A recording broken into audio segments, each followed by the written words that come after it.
Hello, friends. Welcome to another edition of AI Governance Watch. I'm Guru Sethupathy, the GM of AI Governance here at Optro, and I have with us today Kieran Taylor, Senior Director of Engineering at Optro and the CEO and co-founder of Midship. Kieran, thanks for joining me today. Yeah, thank you so much for having me. Look, I know the last 4 or 5 months, we were just chatting about this before we got started, have just been a whirlwind for you. So I'd love to, first of all, catch the audience up to speed on what you've been up to. Tell me a little bit about Midship. First of all, what do you guys do? And then tell me of why this acquisition with Optro was such a good idea. Yeah, absolutely. So we founded Midship in the middle of 2024. And for the first 6 months, we're pivoting through early ideas. And really for the greater part of last year, we're working specifically on automating end-to-end control testing, specifically in the context of SOX. So what it looks like for an audit team is after they've defined the control, pulled in a population, taken the samples from that population, gathered the evidence from control owners, they have to go through a very laborious process of manually extracting data and testing attributes through a very laborious, like I said, ticking and tying process. We have AI agents which can go through and take the first pass at generating that work paper, linked back to all of the source evidence to support those conclusions. That's the broad problem statement itself. It's a good fit for Optro because the very first demo we ever gave to a customer, someone said, "Hey, why isn't Optro by you guys?" That's a good sign. Yeah. So we always kind of had it in the back of our mind, plucky startup, you want to stay as a standalone unit. But it was such an obvious fit when it eventually matured enough that I think no one was surprised when we made the announcement. That's a really cool story. How did you get this idea? Like, what were you? What's your background? Tell me a little bit more about yourself. How did you get this idea? Yeah, for sure. So, I started my career in London at Deloitte. I wasn't an auditor by background. I was on the consulting team, moved across to the US and was working at Instacart for 2 years. 2 years prior to the IPO and working with the internal audit team, getting us ready for first year SOX. So I was working on the data platform team. And actually the first intuition I had was we'd schedule a lot of walkthroughs with control owners. And I would pull up a digital whiteboard, start drawing out solutions. Here's how data moves from S3 to Snowflake back to Databricks. Right. And by about the third meeting when I was drawing the same diagram again, I thought to myself, hey, there seems to be a problem here. There's some inefficiencies going on. Repetitive, yeah. Yes, yeah. So I was like, someone should do something. Okay. At the same time, OpenAI opened up their public APIs to start developing against. And we had internal hackathons to increase efficiency with AI. Many ideas. Yes, yeah. Anyway, we wanted to kind of throw ourselves. The thing to me which made the most sense was something inside of SOX. Like I said, very vague in terms of how we started. I then left Instacart to join pre-Series A startup, Dashworks, met my two co-founders, Max and Arhul. And when we started the company, like I said, we were toying around with a few ideas, reached back out to that network at Instacart. And I said, hey guys, I remember this really painful thing, SOX, which you guys are doing. Here's some demos of things that we've built. Does this make sense? Does it solve those problems?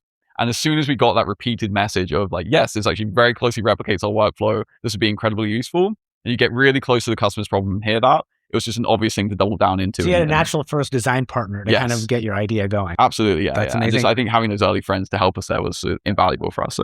And so share more, maybe talk up your product more in terms of like how much time and effort it's saving your customers. Yeah, so the numbers we're hearing back from customers reported back to us is in the first year of testing, around 70% time savings. And that is including the setup and overhead of actually configuring Midship in year one. So basically, we'll take control descriptions, we'll add test procedures on top. And a lot of those times, those test procedures will live inside of the auditors' heads. So it's difficult to actually go through the process of standardizing them. Year 2 and beyond, we expect the number to go up. But even year 1, the value prop is so obvious that it's made those conversations actually really easy for us. That's really cool. Now, where do you see, like, look, you're building these agents and you're going to continue to, evolve that product. But I'm very curious, you've built it obviously for SOX and for audit. The underlying capabilities, do you see it possibly extending beyond audit into other, governance, risk, and compliance functions? Yeah, I think about the kind of input pipe of data that gets into the agent, the functional work the agent does for interacting with data, and then some output layer where a human is viewing it. I think right now, the input and output is very customized to audit. The middle of the core testing itself is very generic, where you can imagine a bunch of different problems. Very frequently, customers will say, hey, why can't second and first line use this? So definitely a possibility to expand out like a modular unit. But right now, it's heavily customized to be bespoke fit to that audit workflow. Because that's the problem you wanted to solve, and you wanted to solve it really, really well. Yeah. And we were so close to that workflow, it was difficult to do anything else at that point, right? So, and we have time to expand it from there. Obviously, you guys are focused on building AI to automate aspects of audit work. I'm sure you are getting questions from prospects and customers about the risks of the AI that you're building. What are some of those questions you're getting? What does that sales cycle look like? And how do you answer those questions today? Yeah, absolutely. So first of all, everyone's heard the term hallucinations. Yeah. And no, I think people have Do a they know vague what it idea. means? Yeah. I'm like, are you sure? A vague idea in terms of what it really refers to. And I think that gets bucketed in any kind of error that an AI model could make. Right. It becomes hallucinations. Which isn't quite right. But Yes, exactly. Yeah. So we try and kind of address and pull apart the different ways that it can actually go wrong. And really the way we've been addressing it from how can we now go and implement it despite those risks is just by fitting in very closely to the existing review flow that auditors would take if it was a human first doing the first pass of that work paper. So by not changing their behaviors and by not changing that handoff process, we've been able to fit into the existing standards and there's no behavior change required. What that looks like moving forwards into the coming years will be a question, but that's been the golden ticket so far. Yeah, and I've also, in our chats and with you and your co-founders, I've also been hearing how you guys are getting questionnaires, right? Like in the procurement process, right? Like additional questions. Oh, you have AI in this system. You have to go through our procurement process and so on and so forth. And that is essentially AI governance, right? And so as someone who is the co-founder of an AI company and now, within Optro, how do you think about governance to build trust in your AI systems with your customers? Yeah, I try and be as upfront as possible around things that I've seen other people in the market doing, which aren't necessarily actually giving the assurance that they expect. So that's kind of an abstract way of saying that. One thing customers will very frequently ask us for is confidence scores. Okay. It's like, hey, give us a confidence score of how confidence is. What they don't realize is a lot of the solutions you'll see in the market, someone's asked the LLM, hey, how confident do you feel? It's not calibrated on a data set. You have no idea of the risk and the accuracy there as well. So being upfront and actually gaining trust by giving them a peek behind the curtain can be very useful. I think it's having those open conversations because it's so early, like you know this yourself right now, that people still need to have a partner to actually guide them through that process. And that's been invaluable for us. I think that's right. I mean, very similar for us because a lot of this is so new, there's a little bit of handholding that you have to do that I think people really appreciate in building that trust. So there's that element of it. But then there's also elements that you can do around from a transparency perspective, right? So we'd even talked about building into our capability set for our agents to explain how they came up with their answers, to be transparent, to cite things, so on and so forth, so that people feel that confidence of like, yeah, I know where it's coming from. I can understand. I can go and check myself, all of those kinds of things. And so I imagine that's part of your product feature set as well. Yeah, absolutely. Yeah. The guarantee we give users is the remit of controls that we can automate are things where you can just point back to a document, plain text document, and say, this is where this came from. And the things that doesn't cover, there are some controls where you have to do complex, intermediate aggregations, calculations.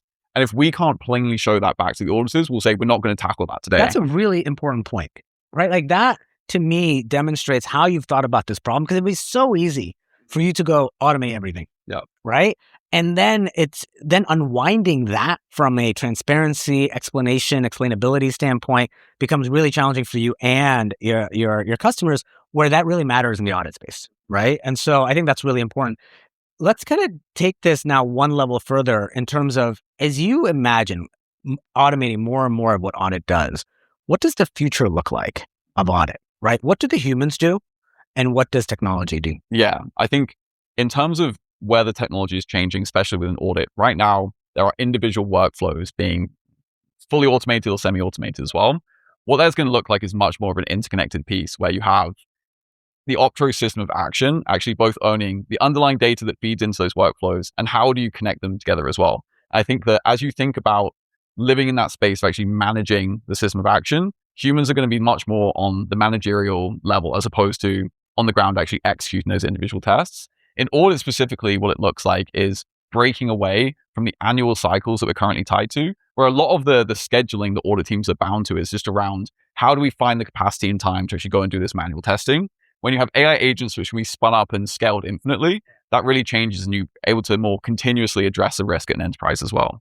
So it's a little vague in terms of the day-to-day responsibilities. And because I'm non-auditor by background, I don't want to be too prescriptive there. But in terms of where the technology goes and how teams broadly adapt to that, it's pretty clear that's where we're going. Yeah. And on that note, right, like you touched on this in the previous answer to a question of, there's a bunch of stuff that AI can automate. There's a bunch of stuff we know we need human judgment and accountability on. And for some time, there's going to be a gray area, right? Even the stuff you just explained, even if you can automate it, you're not going to want to because it doesn't build trust. It doesn't have explainability. It doesn't have transparency. If it doesn't have some of those factors, maybe it's not ripe for automation yet, right? Until that trust builds and so on and so forth. Yeah. Maybe the final question is, as you are going out and talking to customers, what's the reception been on AI, right? In this space, audit's been around for a long time. In some ways, it's kind of a very established profession. People are really proud of the work they do. What's been the reception of AI coming into this space? Yeah, I think it's interesting. There is both a lot of excitement. We show demos, this is amazing, it's going to revolutionize everything, coupled with extreme skepticism, where it's like, hey, we're very, very happy, very sad at the same time. So it's an interesting. And are there any concerns they have about their own work or their jobs, or like, hey, what does this look like for me going forward, or any of that? At a macro level, yes. On the micro level of the individual workflows of control testing, it's one of the interesting things where, okay, you say to a software engineer, hey, we're going to get rid of coding, and they're going to be, no, I like coding, I like doing it. If you tell an auditor we can get rid of manually creating work papers, they'll say, please, like, this is not our job we hate. In the micro, they're relieved that absolutely, yeah. It's not what their skill set is best suited for. It's not what they train for. It's really it's abstracting out the work which they don't want to do. So it's great. I mean, that's a great way to start, right? Because you're helping them and you're making their work more enjoyable, right? And that's a win-win. So, Kieran, first of all, congratulations. Really exciting outcome for you and your co-founders. We at Optro are really excited to have you guys on board, and I look forward to working together. Absolutely. Likewise. Thanks for joining. Thanks.